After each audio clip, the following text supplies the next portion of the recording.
Halo, selamat malam pemirsa. Senang sekali malam hari ini kembali menyapa Anda di Indonesia Business Forum bersama dengan saya Sally Alexandra. Pemirsa, kita tuh dimudahkan akhir-akhir ini dengan adanya pengemudi ojek online. Mau kemana saja dimudahkan, mau beli apa saja dimudahkan, bahkan mau kirim barang pun kita dimudahkan pemirsa. Ternyata kemudahan dan juga kenyamanan yang kita rasakan saat ini tidak sebanding ataupun berbanding terbalik dengan yang dirasakan oleh sebagian besar dari pengemudi ojek online. Kemarin pemirsa kita ketahui unjuk rasa dilakukan oleh sebagian besar dari pengemudi ojek online. Mereka menuntut salah satunya adalah pemotongan dari tarif aplikasi yang semulanya adalah 20% menjadi 10%. Bisakah ini dilakukan? Apa saja upaya yang harus dilakukan untuk merealisasikan hal itu pemirsa? Kita akan bahas bersama dengan sejumlah narasumber yang sudah kami hadirkan pada malam hari ini di Studio TV One untuk Anda. Saya akan sapa terlebih dahulu. Yang pertama Pak Raden Igun Wicaksono, Ketua Umum dari Garda Indonesia. Selamat malam. Boleh dipakai Pak mic-nya? Mic-nya boleh dipakai. Selamat malam. Selamat malam. Baik. Hadir juga bersama dengan kami, terima kasih Immanuel Ebenezer. Ini adalah Wakil Menteri Ketenagakerjaan. Selamat malam. Pak Wamen, apa kabar?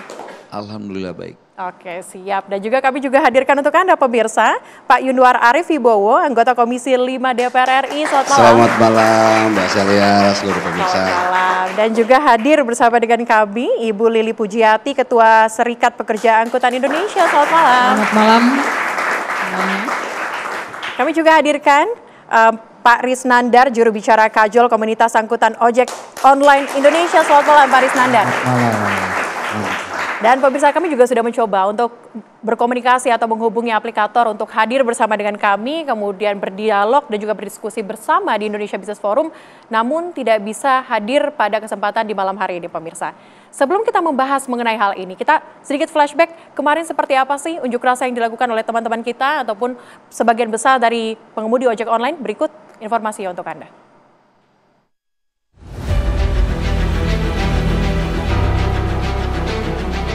Untuk kesekian kalinya, driver ojek online dari berbagai aplikator menggelar aksi unjuk rasa di sejumlah titik di Jakarta dan kota-kota lain di Indonesia. Tuntutan yang diajukan meliputi permintaan penyesuaian tarif ojek online, potongan maksimal 10% oleh aplikator, serta kenaikan tarif untuk layanan pengantar barang dan kurir.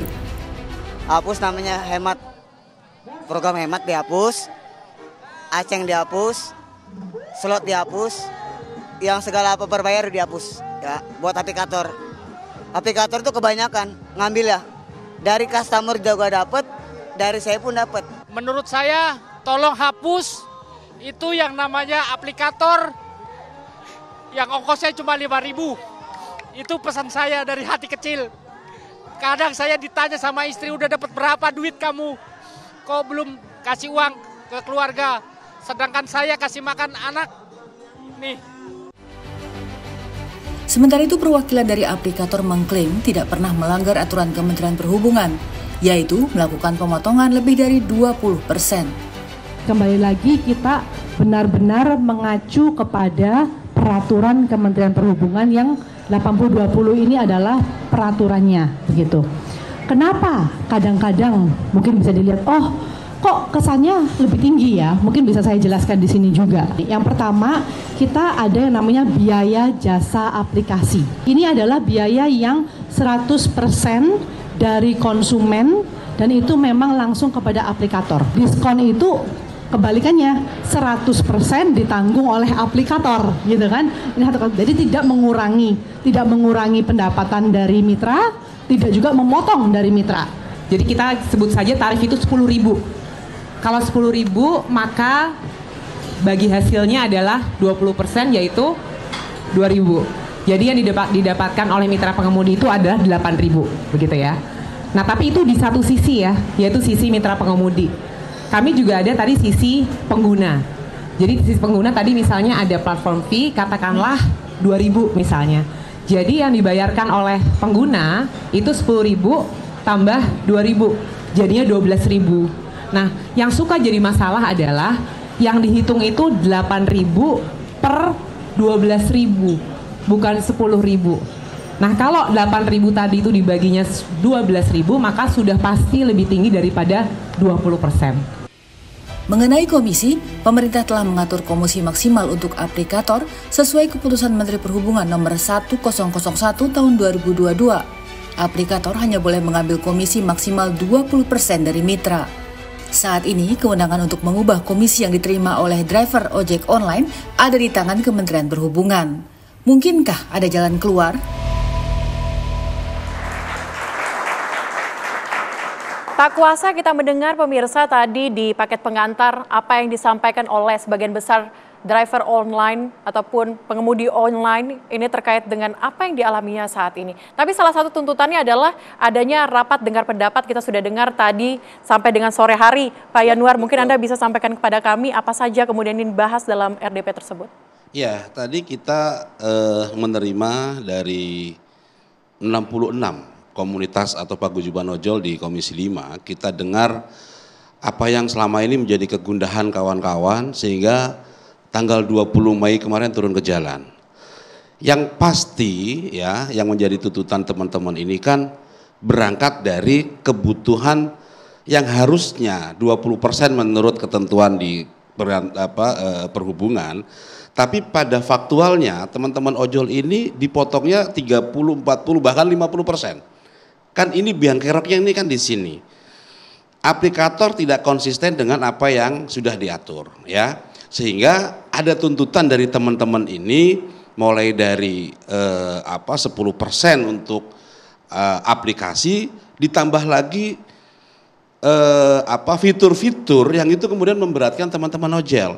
Seperti aceng, ada slot gitu ya. Sehingga berbayar untuk teman-teman yang sudahlah nyari order di lapangan susah, kemudian harus berkompetisi lagi dengan membeli slot dan aceng yang hanya 5.000 untuk setiap kali antaran. Ini kan merugikan ojol.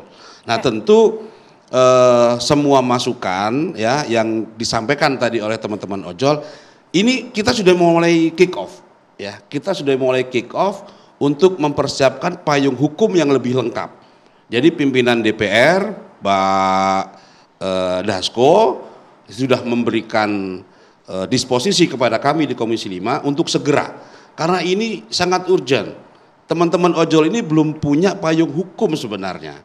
Karena kalau kita melihat di Undang-Undang 22 2009, ini teman-teman ojol terutama roda 2 ini belum punya payung hukum yang kuat, sehingga perlu diregulasi. Dan hari ini tadi kita undang komunitas ojol di seluruh Indonesia perwakilannya, ini kick off.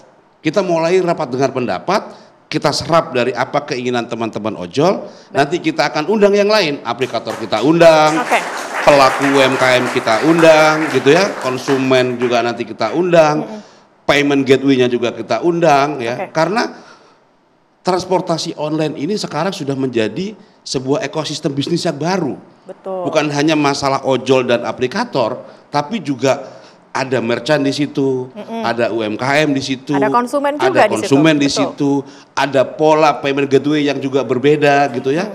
Nah, seluruh ekosistem ini kan harus kita rawat. Baik. Ya. Tapi yang menjadi pertanyaan kita saat ini adalah setelah RDP ini kemudian akan memanggil aplikator juga, hasilnya itu nanti akan seperti apa? Apakah revisi undang-undang kah atau akan ada undang-undang atau rancangan undang-undang baru? Ya, jadi tadi saya lanjutkan Mbak Celia. Ini tadi kita sudah mulai kick off. Jadi kita sedang merancang sistem transportasi online. Ya, nah tadi itu kita dengar keinginan dari teman-teman ojol ya.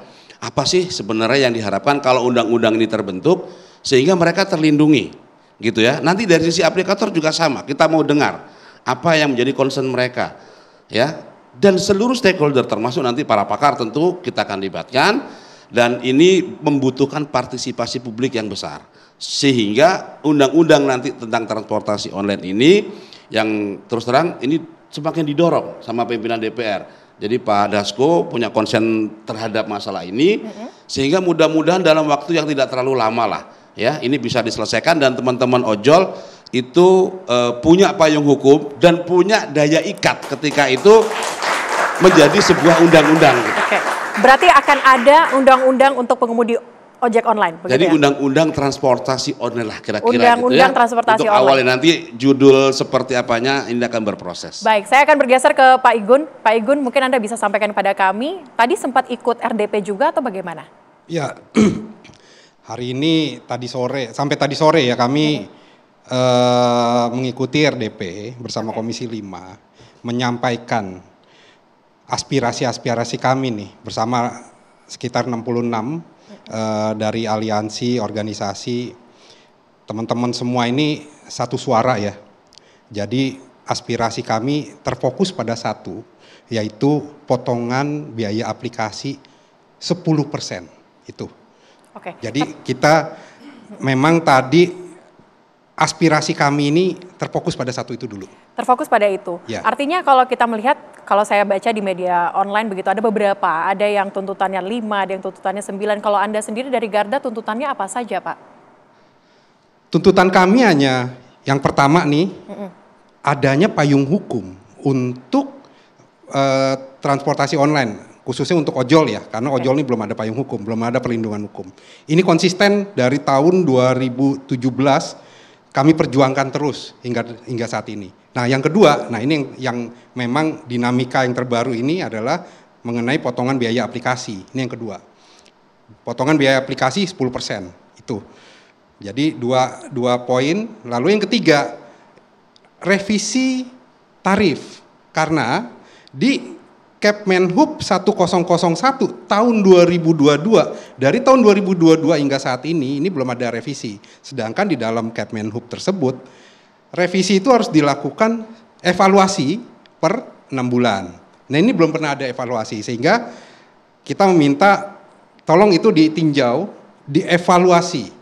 Karena gini, perusahaan-perusahaan aplikasi ini sudah menerapkan tarif-tarif di bawah regulasi yang sudah ditetapkan oleh Kementerian Perhubungan gitu.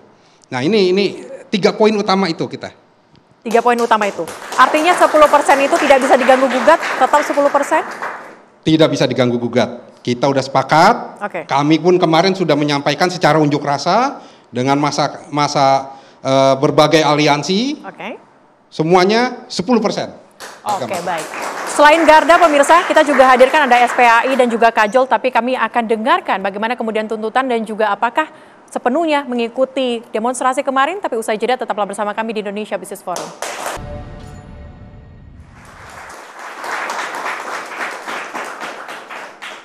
Nah, pemirsa, kalau kita lihat kemarin sebagian besar pengemudi ojek online itu melakukan aksinya, aksi unjuk rasa. Apakah semua asosiasi maupun komunitas dari ojek online ini melakukan? Kita akan coba tanyakan ke Kajol, ada Pak Risnandar. Pak Risnandar, selamat malam. Selamat malam, Terima kasih sudah hadir Pak. Pak Risnandar kemarin apakah ikut unjuk rasa juga bersama dengan kawan-kawan lain atau seperti apa? Kami dari Kajol Indonesia itu memilih untuk tidak ikut aksi 205. Oke, tapi sebelumnya kalau di Kajol sendiri ada berapa anggota Pak? Kami punya anggota lebih dari 6.000 sekian anggota yang tersebar memang di 8 provinsi. 8 provinsi? 8 provinsi. Semua aplikasi ada? Aplikasi ada. Oke. Maxim, Gojek, dan Grab rata-rata itu. Oke, tapi apa yang menjadi alasan Kajol sehingga tidak ikut unjuk rasa bersama dengan kawan-kawan lain? Jadi sesungguhnya pertama-tama kami sangat mengapresiasi teman-teman yang melakukan aksi di 205 kemarin. Kami menilai isu yang teman-teman bawa kemarin sesungguhnya itu sudah berlangsung lama. Dan kami termasuk di salah satu bagian dari teman-teman yang melakukan aksi itu di beberapa tahun lalu. Oleh karena itu kami menilai cara aksi teman-teman itu sesungguhnya di situasi ekonomi saat ini kami menilai kenapa tidak dilakukan dengan cara yang lebih soft. Seperti apa itu? Dialog, diskusi, dan audiensi. Oke. Karena kami menilai pemerintahan yang sekarang ini lebih terbuka, lebih transparan. Nah, apalagi apa yang kami cita-citakan itu, apa yang kami harapkan sesungguhnya sama. Tuntutan teman-teman dan aspirasi kami sesungguhnya sama. Berarti demi artinya, kesejahteraan teman-teman driver ojol. Baik, artinya juga sama-sama menuntut agar turun dari 20% menjadi 10% itu sama? Sesungguhnya pada dasarnya sama. Oke. Pada dasarnya sama. Hanya saja cara yang teman-teman lakukan menurut kami menilai cara-cara diplomasi itu lebih baik, cara-cara diskusi itu lebih baik. Oke, tapi dari Kak Jul sendiri apakah ada upaya? Tadi Anda sempat sampaikan untuk yang lebih soft begitu, dialog dan sebagainya. Apakah sudah sempat mendorong dialog bersama dengan pemerintah terkait dengan permasalahan ini dengan aplikator juga?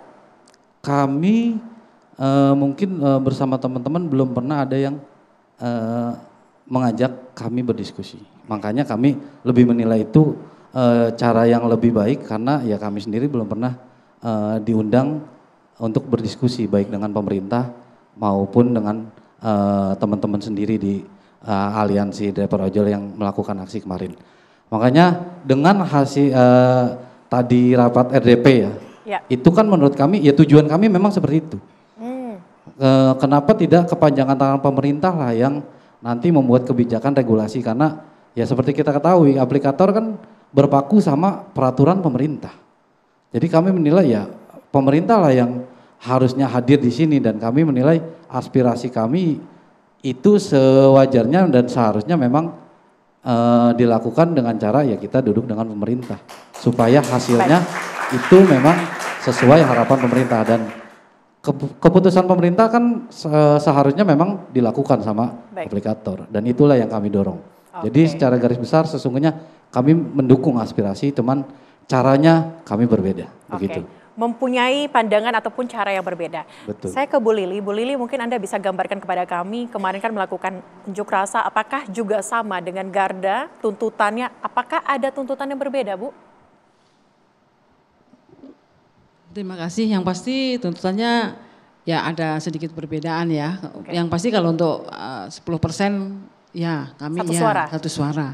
Tapi ada beberapa hal yang mungkin kami dorong ya dari serikat, karena kami serikat, jadi kami mendorong kawan-kawan driver ini untuk menjadi pekerja, bukan lagi mitra. Mitra yang bagaimana aplikator ini menghindari hak-hak kami sebagai driver, makanya kami disebut sebagai mitra. Selain itu juga ada segera disahkannya payung hukum untuk kawan-kawan ini, pelindungan pengemudi ojol, taksol dan kurir dalam rencana undang-undang untuk ketenagakerjaan. Selain itu juga kami ada kekosongan ya, selama 10 tahun ini kan negara tidak berani menegakkan atau tidak berani tegakkan hukum ketenagakerjaan, karena selama ini kan mereka lebih ke arah kemitraan. Nah seandainya itu memang tegas, pemerintah tegas dan mau mendorong kebijakan ini untuk ke arah undang-undang, saya pikir semuanya nggak bakal ada turun jalan lagi dan turun jalan lagi. Karena semuanya pasti akan, contohnya kalau kami ini teman-teman driver sebagai pekerja, secara otomatis hak-hak yang melekat pada pekerja itu akan ada. Jaminan sosial, didapati, BPJS gitu ya? dan lain sebagainya akan melekat pada diri kawan-kawan driver itu.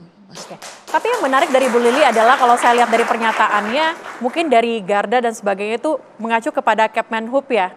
Tapi kalau Bu Lili ini unik, dia mengacunya kepada Undang-Undang Ketenagakerjaan. Itu alasannya apa, Bu? Ya, karena kami sudah memenuhi persyaratan sebagai pekerja. Ada 3 unsur yang melekat dalam diri driver ini. Ada unsur perintah, upah dan pekerjaan. Siapa yang memberikan perintah? Aplikator. Siapa yang mengupah kami? Aplikator.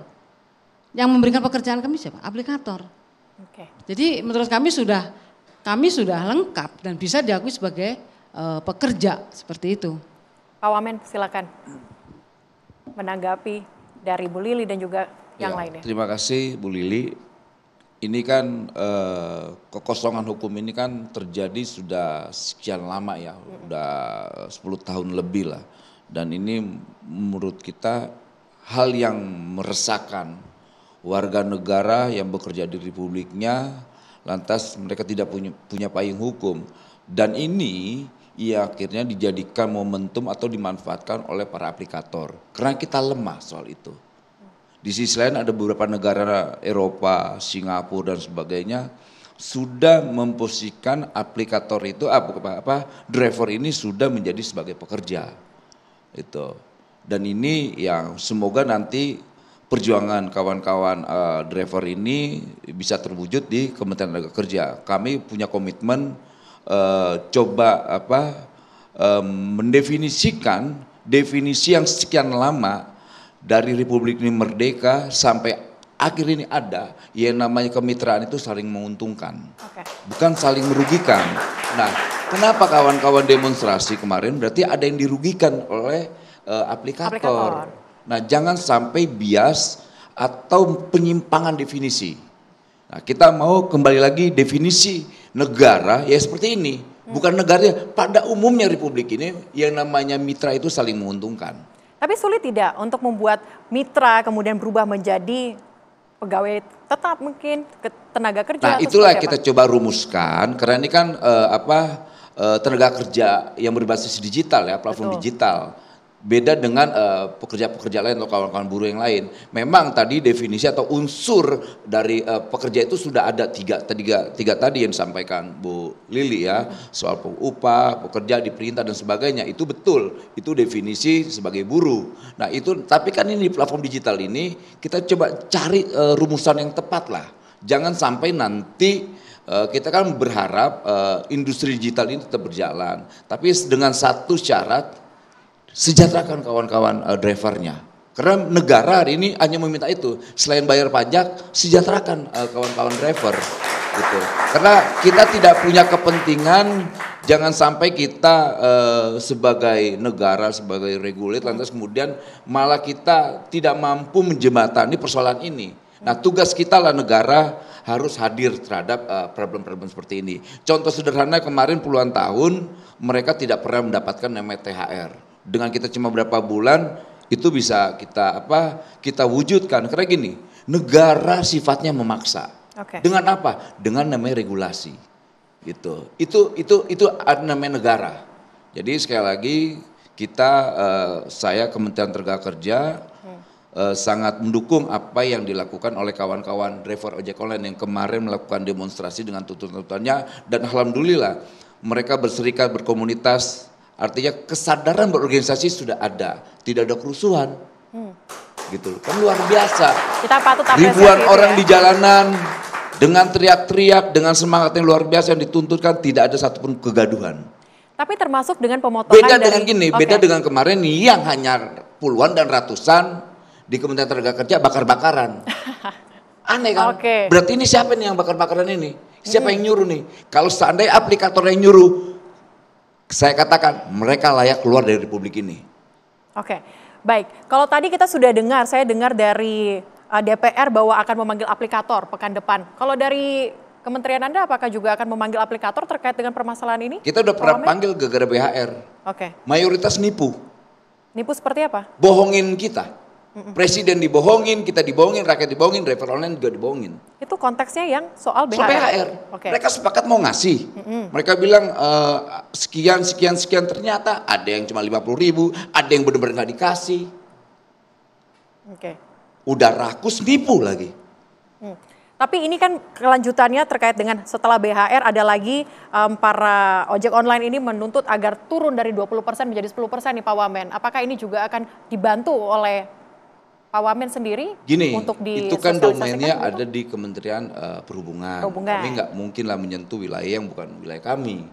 Itu lantas kan ada juga nanti ada Komisi 5, mereka juga berjuang nggak tutup mata persoalan driver ojek online. Semuanya hari ini punya komitmen sama menjaga anak bangsa ini supaya soal kesejahteraan, narasi Indonesia ke depan lebih baik. Udah semua bekerja kok. DPR ini semangatnya luar biasa. Saya di eksekutif semangatnya luar biasa. Kawan-kawan driver ojek online juga berjuangnya luar biasa. Kemudian kita biarkan. Hebatnya apa? Tanggal 20 semua yang berjuang. Di momen hari Kebangkitan Nasional. Oke Pak Wamen, nanti kita juga akan dengar lagi pemirsa bagaimana kemudian cerita dari pengemudi ojek online yang informasinya ada potongan hampir 70%. Ini seperti apa sebenarnya ceritanya, tapi usai jeda tetaplah bersama kami di Indonesia Business Forum.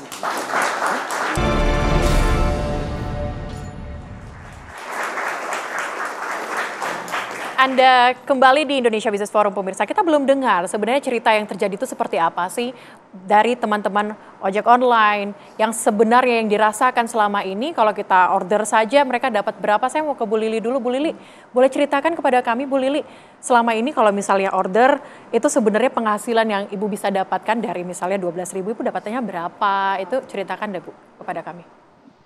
Ya, contohnya gini aja, ketika saya dapat orderan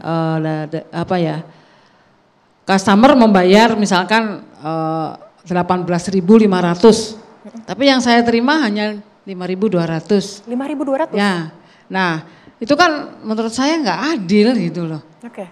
Itu berapa persen potongannya coba? Itu memang benar seperti itu? Benar, itu ada. Pendapatan saya bersih ya. Karena promo atau seperti apa? Hemat. Oh, karena hemat. Nah, ya, kan ada aturan sekarang yang Grab hemat itu. 18.000 saya dapatnya 5.200. Itu berapa persen potongan? 70%. Oke, berarti. Aplikator menerimanya kan lebih banyak, sedangkan driver.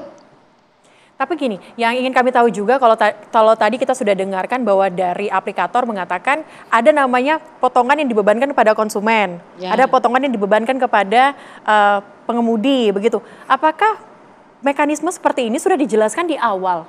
Atau seperti apa sih sebenarnya Bu Lili? Enggak juga, enggak ada kejelasan itu dari awal dari pihak aplikator ya. Yang menentukan potongan ini. Mereka kemarin menjelaskan bahwa 15%.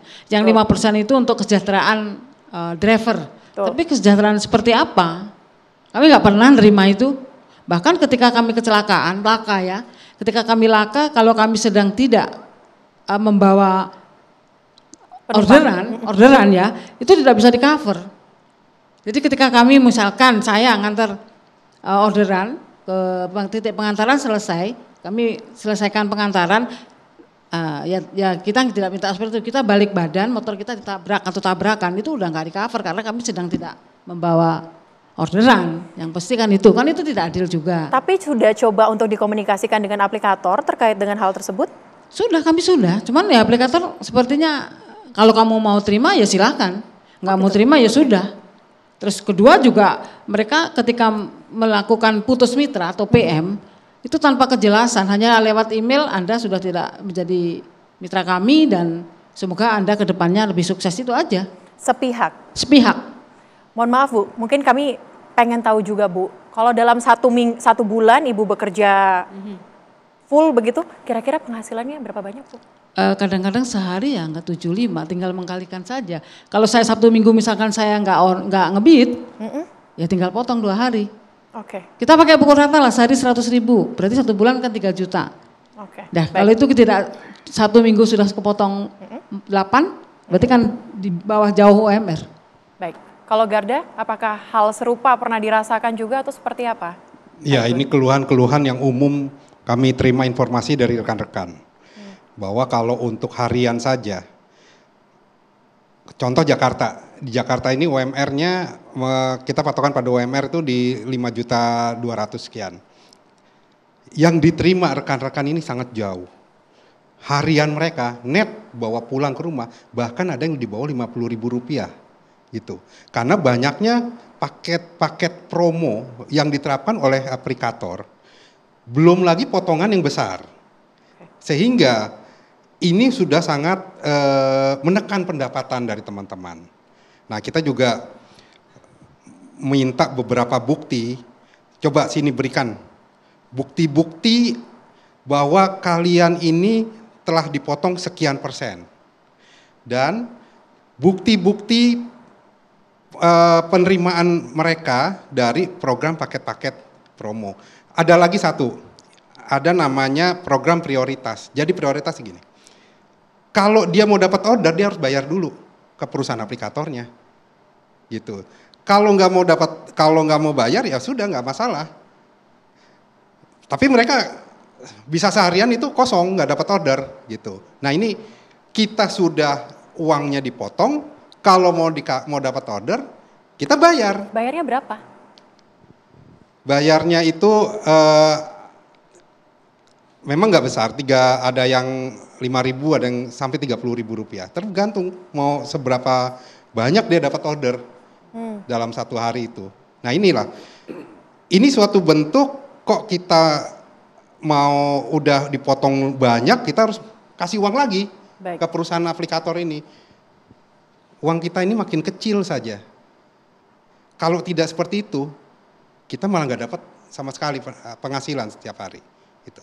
Oke, ini yang mungkin kita tidak tahu selama ini kalau ada promo-promo itu akhirnya merugikan para driver ojol. Tapi kita juga mau tanya, kalau Pak Risnandar, kalau dari Kajol sendiri apakah juga merasakan hal yang sama seperti teman-teman lainnya?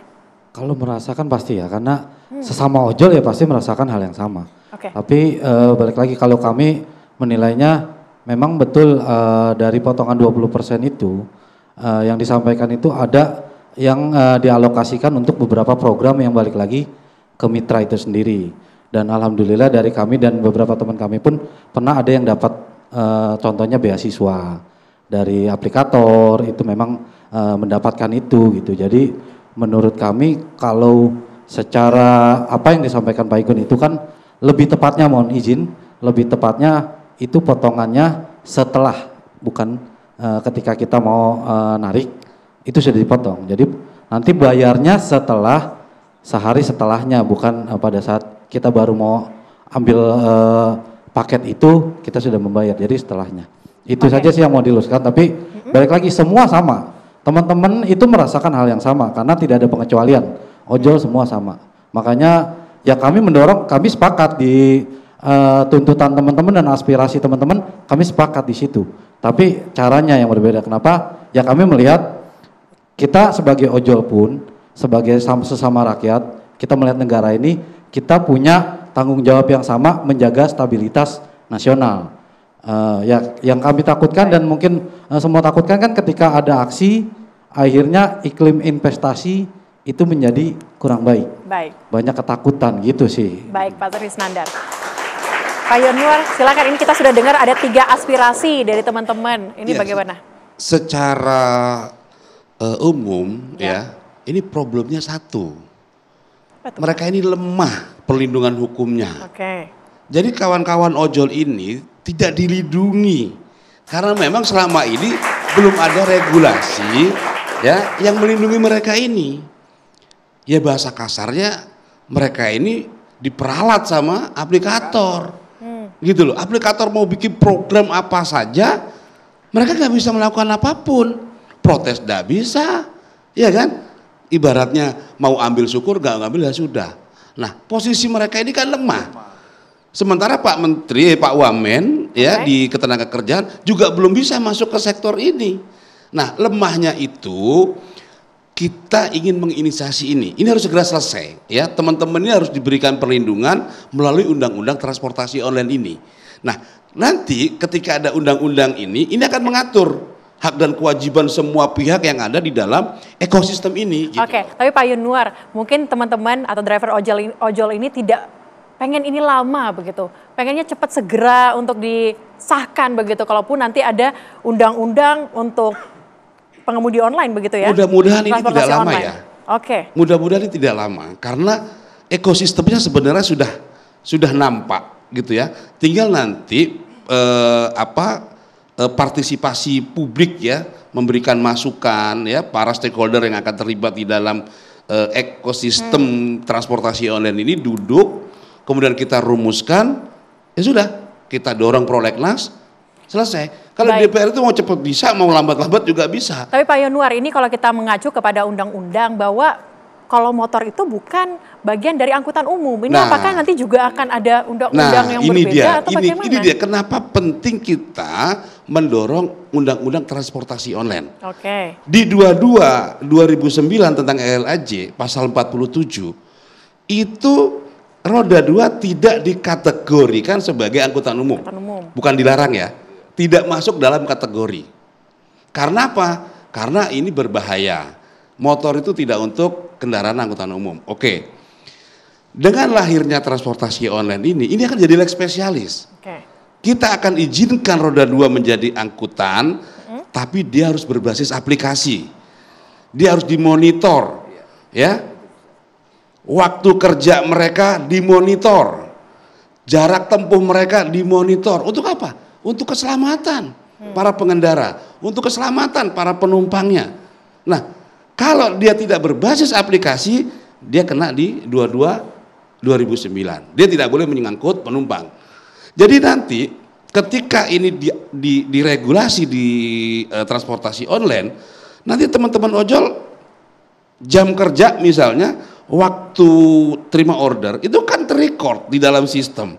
Ketika sudah sekian jam, bukan hanya dikasih warning Anda harus istirahat, tapi by system bisa dimatikan. Anda harus istirahat, nggak boleh narik lagi karena berbahaya. Tuh. Yang kedua, nanti ini isunya apakah misalnya kendaraan roda 2 itu akan berplat kuning, tetap hitam atau warna lain misalnya. Ini kan muncul juga di wacana publik. Berarti artinya sekarang pengemudi ojol sekarang itu melanggar undang-undang maksud Anda? Sejauh ini harusnya iya. Oke. Payung hukumnya cuma keputusan di Kementerian Perhubungan. Berarti kita akan nanti akan coba dibantu oleh DPR begitu ya? Nah ini yang kita ingin angkat ya, dan pimpinan DPR sudah memberikan atensi yang kuat ya. Pak Dasko telah memberikan disposisi kepada kami sebagai mitra kerja yang terlibat terkait dengan perhubungan ini untuk kita gesah, kita terus bekerja untuk menginventarisir masalah yang ada di lapangan supaya ini segera selesai dan sudah kita nggak berdebat lagi soal ini gitu ya, payung hukumnya ada, kemudian teman-teman ojol ini dilindungi dan tidak kalah penting kesejahteraan mereka harus diperhatikan, itu yang paling penting. Kesejahteraan harus diperhatikan. Pemirsa, kita akan dengarkan pandangan dari Pak Wamen, tapi usai jeda tetaplah bersama kami pemirsa di Indonesia Business Forum.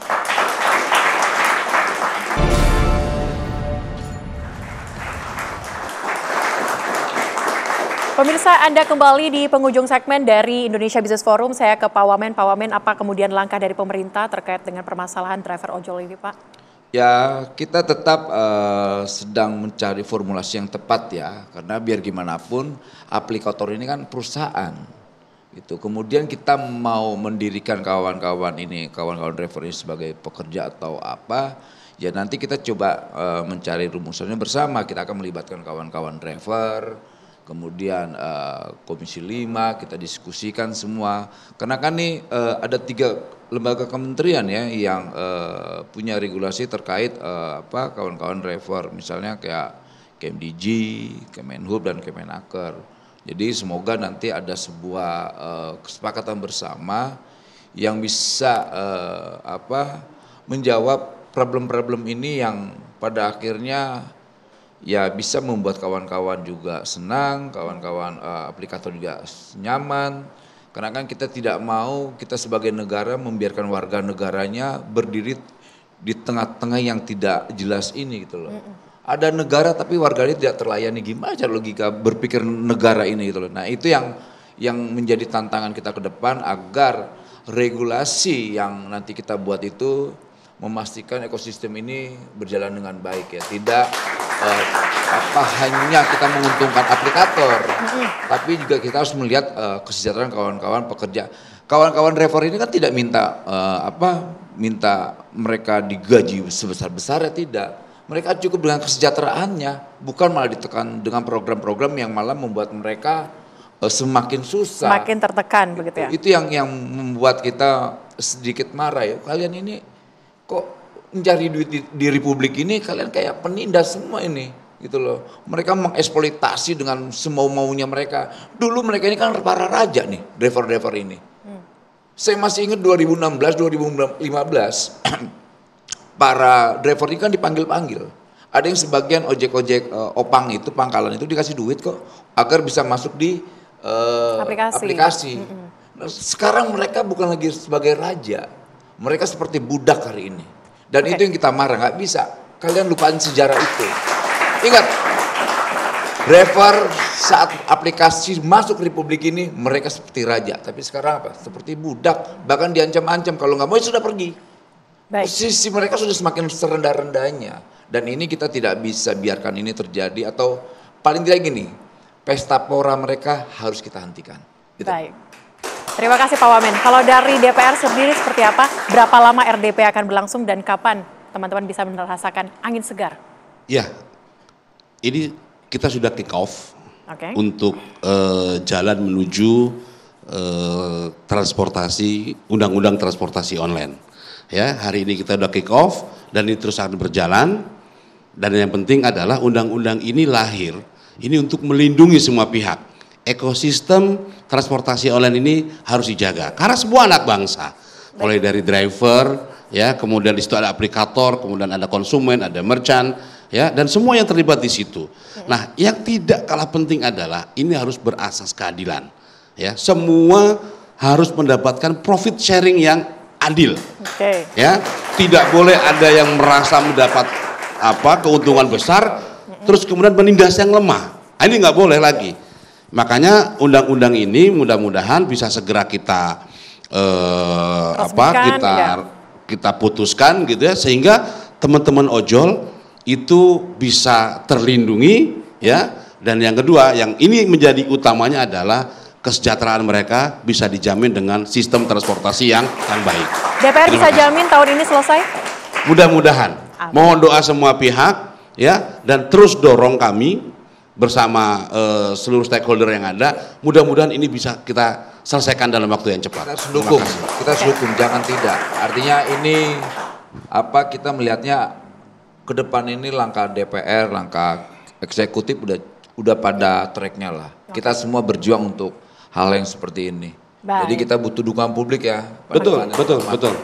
Mungkin terakhir perwakilan dari driver ojol, mungkin dari Bu Lili, apa kemudian yang menjadi harapan kuat Bu Lili dan juga teman-teman driver ojol lainnya? Yang pasti negara hadir dengan kami tidak lagi dijanjikan, tapi kami dibuktikan bahwa negara hadir untuk memberikan kesejahteraan bagi kawan-kawan driver ojol online. Baik, yang kita tunggu saat ini adalah kita tunggu payung hukum yang sedang dikerjakan oleh Komisi 5 nantinya DPR. Kita tunggu bagaimana kemudian nantinya driver ojol bisa mendapatkan kesetaraan, kesejahteraan yang sama dengan aplikator. Terima kasih seluruh narasumber hari ini sudah hadir bersama dengan kami di Indonesia Business Forum. Terima kasih dari Kajol dan juga adik-adik mahasiswa, terima kasih sudah hadir.